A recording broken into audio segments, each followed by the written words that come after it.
Hello student. तो आज हम लोग चैप्टर 3 में हैं और ये जो क्लास 10th का एनसीईआरटी का जो मैथमेटिक्स होता है उसका चैप्टर 3 जो है pair of linear equation in two variable, इसको हिंदी में हम लोग कहते हैं दो चर वाले रैखिक समीकरण युग्म।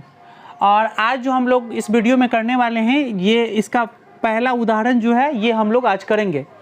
और चैप्टर जो 3 है दो चर वाले रैखिक समीकरण युग्म, इसका अगर आपको थ्योरी चाहिए तो आप डिस्क्रिप्शन बॉक्स में जाइए और वहाँ इसका लिंक दिया हुआ है, वहाँ से आप देख सकते हैं, या आप आई बटन पर क्लिक करके भी इसे देख सकते हैं। तो चलिए आज का जो ये उदाहरण है, पहला उदाहरण, ये हम लोग शुरू करते हैं और इसको हल करते हैं। इसमें कहा गया है कि अखिला गांव के एक मेले में गई, वहाँ उसने चरखी तथा हुपला का खेल खेला। दो काम करती है, चरखी की सवारी करती है और हुपला का खेल खेलती है। जितनी बार हुपला का खेल खेलती है उसकी आधी बार चरखी की सवारी करती है, ठीक है। और प्रत्येक बार के लिए 3 रुपया हुपला सवारी के लिए 3 रुपया और हुपला के खेल के लिए 4 रुपया खर्च करने पड़ते हैं। और इसके लिए उन्होंने 20 रुपया, ये जो था अखिला ने 20 रुपया कुल खर्च किए। तो इसको कह रहा है बीज गणितीय तथा ग्राफीय रूप में व्यक्त कीजिए। तो थोड़ा सा सवाल लंबा होने वाला है, तो आप प्लीज़ पूरा वीडियो देखिएगा, पूरा आप देखिएगा तब आपको समझ में आएगा। दो गो है ये, इसमें बीज गणितीय और ग्राफीय विधि दोनों करना होगा। तो सबसे पहले इसका बीज गणितीय रूप में हम लोग बनाते हैं। तो इसमें दो काम है, एक चरखी की सवारी करती है और उपला का खेल खेलती है। और कितनी बार करती है ये हमें पता नहीं है, तो हम इसको मान लेंगे। माना कि चरखी की सवारी हुपला द्वारा x बार किया गया तथा हुपला का खेल जो है y बार खेली गई, ठीक है। अब क्या करते हैं, प्रश्न में कहा है कि जितनी बार हुपला का खेल खेलती है उसकी आधी बार चरखी की सवारी करती है।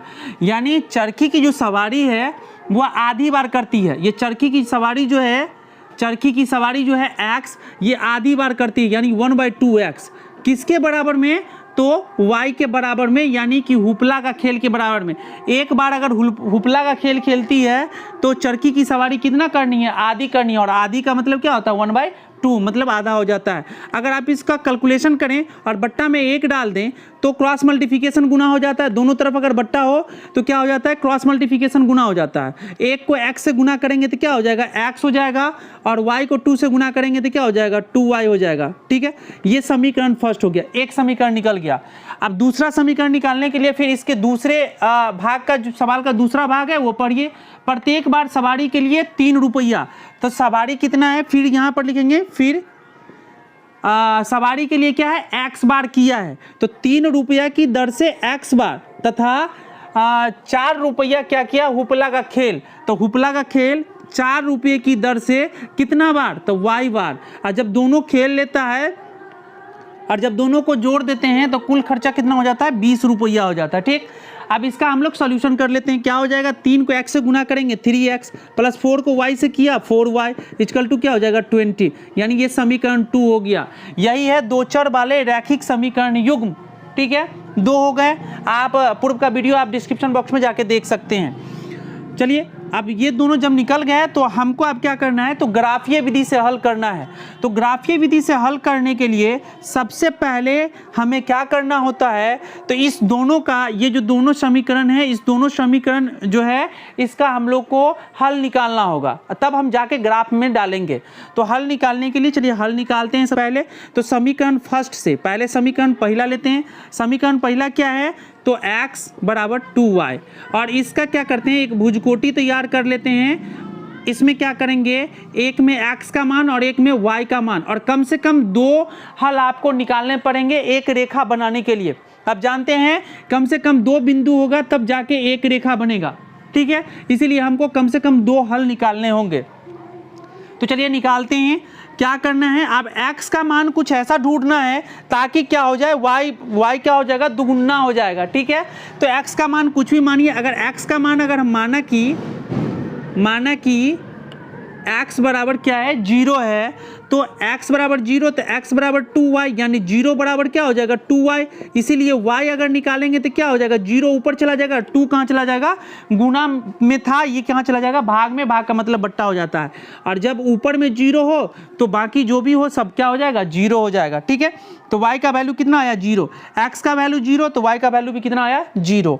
अब दूसरा मान भी हम इसका निकाल लेते हैं। फिर फिर x का मान, x का मान आप कुछ भी रख सकते हैं, लेकिन ग्राफ आपको पढ़े होंगे तो आपको पता होगा क्लास 9th में, इसमें जो हम लोग रेखा लेते हैं 1 2 3 करके लेते हैं, यानी पूर्णांक संख्या को लेते हैं, माइनस प्लस वाली संख्या पूर्णांक में लेते हैं, आपको अच्छा रहेगा उसको बैठाने में। अगर दशमलव, रूट या बट्टे की संख्या आप लेंगे तो आपको दिक्कत हो जाएगा ग्राफ में फिर से इसको ड्रॉ करने में, रेखा को डालने में। इसीलिए आप ऐसा लें कि आपको पूर्णांक संख्या ही मिले। चलिए तो x का मान हम क्या करते हैं, 2 ले लेते हैं। 2 इसलिए लिया क्योंकि x बराबर क्या दिया हुआ है, 2y, तो ये 2 हो गया और ये 2y हो गया। इसीलिए अगर y निकालोगे तो ये 2 ऊपर चला जाएगा और ये 2 जो गुना में था ये भाग में, बट्टा में चला जाएगा नीचे, यानी y बराबर क्या हो जाएगा, 1 हो जाएगा।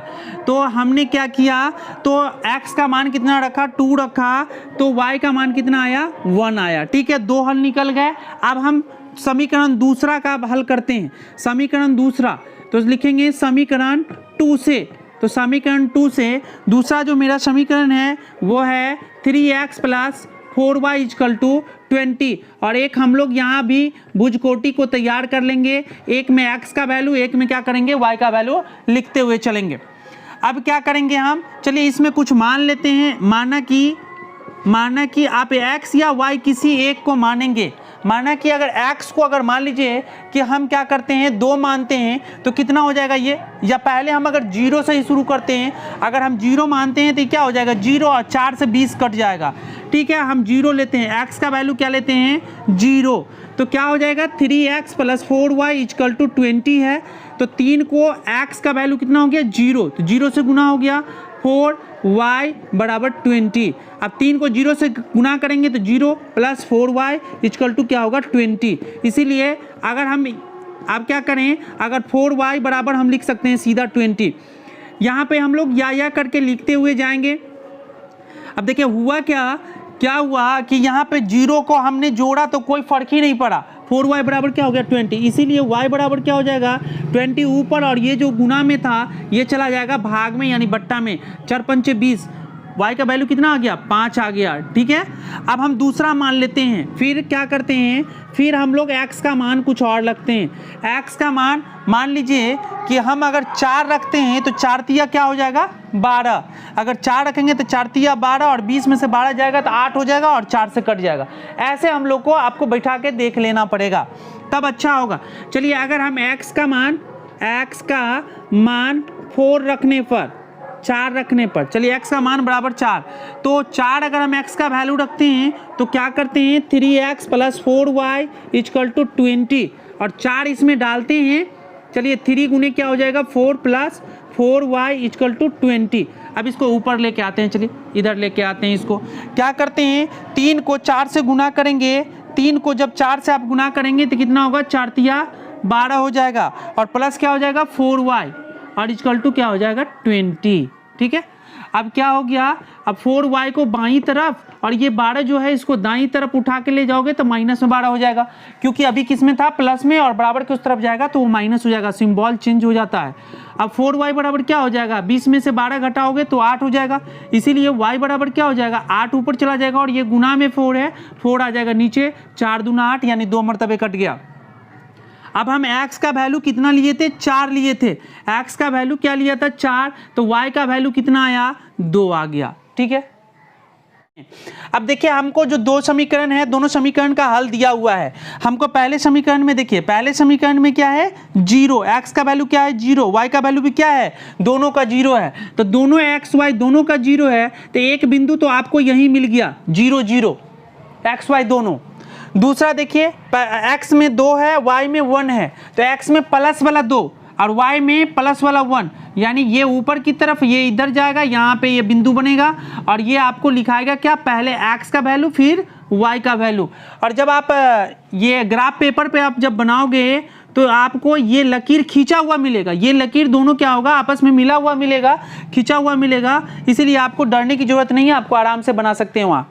अब क्या करेंगे, जब ये दोनों बिंदु हमको मिल गए, दोनों बिंदु को क्या करेंगे, पटरी बैठाएंगे। दोनों बिंदु को क्या करेंगे, पटरी बैठाइएगा, स्केल लीजिएगा, दोनों को मिला के, और एक क्या करेंगे, सीधी लाइन हम लोग खींच लेंगे। और याद रखें, ये हमेशा सरल रेखा ही होगा, क्या होगा, सरल रेखा ही होगा। और ये जो रेखा हुआ किसका रेखा हुआ, तो उस समीकरण का हम लोग नाम डाल देंगे। समीकरण क्या था, x बराबर 2y, x बराबर जहां भी आपको जगह मिले वहां आप इसको लिख देंगे x बराबर 2y। ठीक है, एक काम हो गया, एक रेखा बन गया। अब दूसरा जो हम लोगों ने निकाला है, x में 0 y में 5, x में 0 y में 5 प्लस में यहां आएगा, यानी इसका नाम हो जाएगा 0,5। ठीक है, इस बिंदु का नाम हो जाएगा, इस बिंदु का पॉइंट हो जाएगा 0,5। और दूसरा क्या है, 4,2, यानी x में 4 प्लस में 4 और y में प्लस में 2, यानी यहाँ पे देखिए इस पॉइंट पे आके मिलेगा, 4 इधर जाएगा 2 इधर से आएगा, आपको यहाँ पे मिल जाएगा, यानी इसका नाम हो जाएगा आपको 4 और 2, 4 और 2, इस पॉइंट का नाम होगा 4 और 2 होगा, इस पॉइंट का नाम 4 और 2। देखिए आपको ये पॉइंट जो है इस कुछ इस तरीके मिलेगा, 4 और 2 यहाँ पे मिलेगा, 4 और 2 इस पॉइंट पे मिलेगा। और जब इस पॉइंट को और इस पॉइंट को दोनों को क्या करेंगे, फिर से हम लोग स्केल उठाएंगे और स्केल से मिलाते हुए क्या करेंगे, एक सरल रेखा खींच देंगे। आप जब ग्राफ पेपर पर बनाएंगे तो ये सीधा सीधा बनेगा, डरने की कोई जरूरत नहीं, आराम से बनेगा। और इसका रेखा का क्या नाम होगा, तो जो मेरा समीकरण था क्या था, 3x + 4y = 20। तो कहीं पर भी आपको जगह मिले वहां लिख देना है 4x बराबर क्या हो जाएगा 20। चलिए हमने यहाँ पर लिख दिया। पूरा ग्राफ ऐसे ही बनता है, ग्राफ आपको आराम से बन सकता है, आप बना सकते हैं। इस ग्राफ में आपने देखा कि यह दोनों रेखा एक दूसरे को क्या करती है, काटती है, यानी प्रतिच्छेद करती है। तो ये क्या कर रही है, प्रतिच्छेदी रेखा है, प्रतिच्छेद कर रही है। और प्रतिच्छेद है, और जिस बिंदु पर प्रतिच्छेद कर रही है 4 पर और 2 पे, यानी x का वैल्यू क्या होगा 4 होगा और y का वैल्यू क्या होगा 2 होगा। ये 4 और 2 क्या हुए, इस समीकरण द्विघात समीकरण के, ये जो दो चर वाले रैखिक समीकरण युग्म है उसके दोनों के क्या हुए, वो हल हुए। x बराबर 4 और y बराबर क्या हुआ 2 हुआ। अगर आपको इस सवाल में कहीं से भी दिक्कत आपको लगे तो आप हमें कमेंट कर सकते हैं, हम उसका सलूशन जरूर से करेंगे। या आप हमें टेलीग्राम पर ज्वाइन कर सकते हैं, इसका पीडीएफ आपको चाहिए तो टेलीग्राम से आप पीडीएफ ले सकते हैं, इसका डिस्क्रिप्शन में आपको लिंक मिल जाएगा। या आप हमें इंस्टाग्राम पर भी फॉलो कर सकते हैं। Thank you for watching.